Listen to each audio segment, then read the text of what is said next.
What's going on, everyone? Jubilant Gaming here. Welcome back to another video. Today we're going to be reviewing the Logitech G920. Right off the rip, I do have an aftermarket shifter.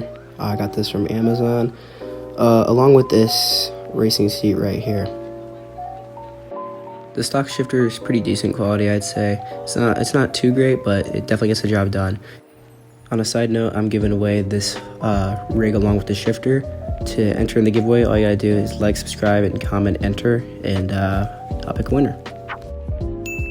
Alright, starting off with the steering wheel, whenever you plug it in, a light will start blinking, and then the wheel will start spinning around to, I guess, center the motors or whatever's in there. On the topic of motors, this wheel does have a feature called force feedback. So there's two little motors in there, and whenever you hit something in a game, the motors spin, and you'll feel it in real life.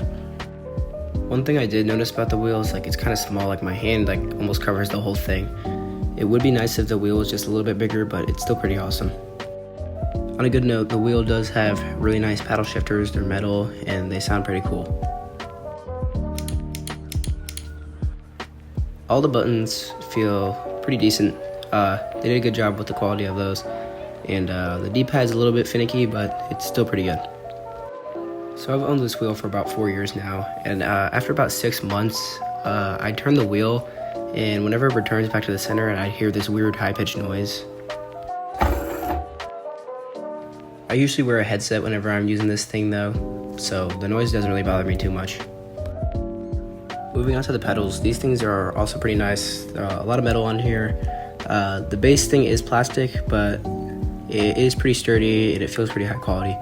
The pedals do have a good amount of resistance to them. The clutch pedal and the brake pedal especially. The brake did have this weird little plastic piece in there. I decided to take it out so that way I could push the brake in all the way.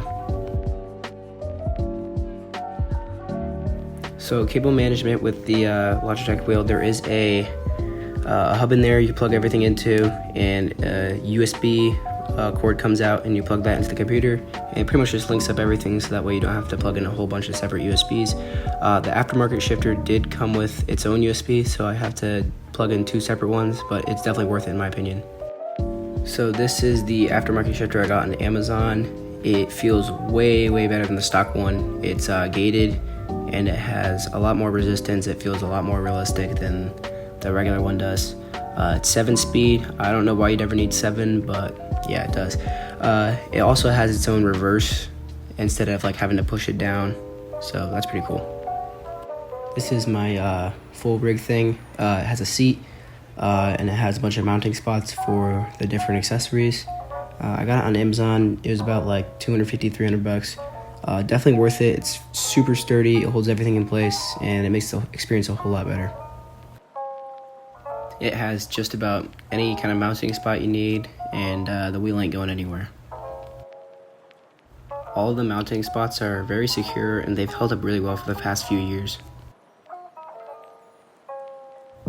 The seat is really adjustable. It has this lever right here to adjust what pitch it's at, so you can lean it forward and backwards.